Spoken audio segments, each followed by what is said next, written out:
Hi, roses and cross-watching bees. I'm Rosie, the psychic reader at the psychic ward. And roses are red. Violets are blue, but I'm actually reading the energy, not just squinting through time like you know who. If that's something you can get into, like the video, subscribe to the channel, and watch the playlist. The playlist is called Clear Passage, and I'm going to get right into this energy for Pisces. Stop explaining yourself to demons. They are idiots to the core. So someone needs to hear that. These demons are idiots. Idiots. You have stable hair, stability. You're a very stable individual. You're very precise about your actions. You know what you're thinking, what you're doing. Yeah, I feel like you think before you speak. That's the vibe I'm getting. Nothing is by accident. And also, if this person hit you, it wasn't by accident. There's no coincidence when it comes to violence. This person that you're dealing with may be a violent individual. Sneaky. Or they could have done something to provoke you. And I'm not going to read too much into that energy, but people are like that, provoking. Maybe they try to put you in this position of a narcissist and they're playing the victim, whatever the case is.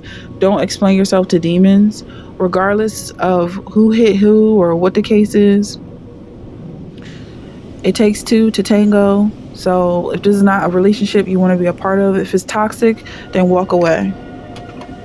Yeah, there's something hypnotic about this energy, or this person that you're dealing with is hypnotizing you, and they're gonna put you in a situation that you cannot walk away from because they want to give you an offer that you cannot refuse. So it'll be something that's too good to walk away from, and they're gonna have you trapped the whole time thinking that you can walk away, you can quit whenever you want, but that's not gonna be what happens because you're dead. If this is the energy that you're cultivating or someone that you're dealing with, however it goes, is toxic. So it's something fatal about this energy.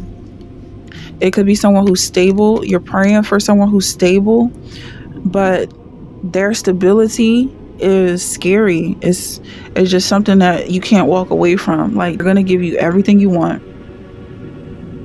Even if you want to fight, they're going to fight with you. Like, that's the type of toxic I'm talking about. Somebody that will not let you go. And you're just like, I'll die for that.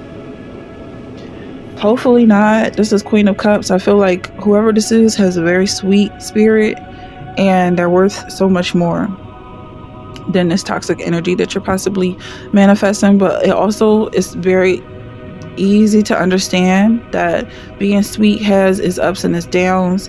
Being nice is not all it's cracked up to be. So I feel like someone is definitely very clear about what they're manifesting. Like, this is an end game type of plan, because this person's going to give you everything. Just stay positive. Now, when it comes to this sneaky energy, the Tower card is coming out. The Tower is a fall, something crashing down. Almost like everything you've built up is gonna fall back down to the ground, and it seems like it's falling in love. Like, someone has reached a peak and they realize there's nothing else to achieve. There's nothing else more that you want in life, which is a horrible place to be. Sometimes you will pick anything over that feeling, even if it is something toxic and addictive. Like, if you could just be addicted to air, it feels like then there's a reason to wake up just to take another breath. But then you got to go running. You got to run a triathlon or something like that. Like, it can become obsessive. So When this hypnosis, this hypnotic energy comes into your life, it seems like it's going to make you very needy and clingy, like you need it. And it's just the best thing in the world and you can't do anything without it. That is a sign of it being toxic. So be clear, be aware of that. That God is the only help that's truly helping you. No matter how redundant and repetitive it seems to get.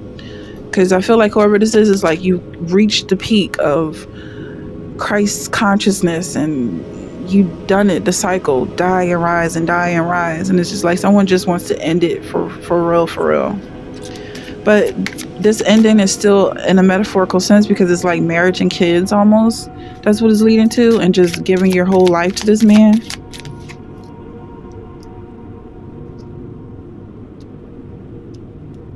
There's some type of demon in your life or something nearby that wants to break you away from your thought process. Like it's almost like this death here is this demon that you need to stop explaining yourself to. Like I feel like if you're manifesting a love, a marriage, and children, it doesn't have to go dark. Like just to keep you focused. Like I'll give everything. I'll give my whole life. I'll die for this man, for this dream. It doesn't have to go dark. It can still be positive. I mean, it's like, well, how's that going to work out? Or just asking you really dumb questions that it just wants you to spin around in circles. This could be the hypnosis that's happening. Like someone is addicted to negativity. Someone's addicted to stress. And so you could be cultivating this energy on your own. Or someone you're dealing with that just cannot let a situation go. They just want to keep arguing about the same thing over and over. They're never changing their energy or their vibe. It's almost like a computer, not just a computer, because computers definitely change, but this is like a virus, like almost like something that's outdated and it's not going to be revived. But you're more on the edge of updates, constant updates, upgrades, improvements. Like this person, I feel like they just want to be stuck and just be negative, and it's clearly a problem. This could be the demon that's trying to bring you back to the past or something else that happened to you or whatever the case is, not allow you to think of things in different ways and scenarios. Like they want to ground you in this type of reality that just, it doesn't have to be real anymore. Genuinely, you've lived long enough to give yourself permission to live a beautiful life. I feel like even in the past it wasn't real. It could have always been a self-inflicted harm. Like you're afraid of being positive because you don't want people to get jealous of you and genuinely give you this tower moment or ruin your life in some way. So you ruined it yourself, but it's not ruined. I feel like just touching Christ alone is healing, and allowing Christ to touch you. You have Knight of Wands here, passionate, confident, charismatic. And Six of Earth. Well, this is Six of Air. What is Six of Earth? That's coming up. I know Seven of Earth. That could be when God gives back. So there's something coming up as a relationship between you and God. He gives to you. You take from him. He gives to you. It only goes one way. It's a relationship you've had with him all your life. Someone's trying to make you feel guilty about that because it's a beautiful situation when God just gives, and you receive everything, and everything is beautiful. You don't have to put up any guards or be worried that he has evil intentions, because he only intends for you to be successful. And of course, what God intends is what comes to pass. His plan comes to fruition. So everyone working is working out whether they know it or not, because everything is happening for you. Just stay close to God. If that's something you're resonating with, like and subscribe. Let me know in the comments, and I'll see you in the next one.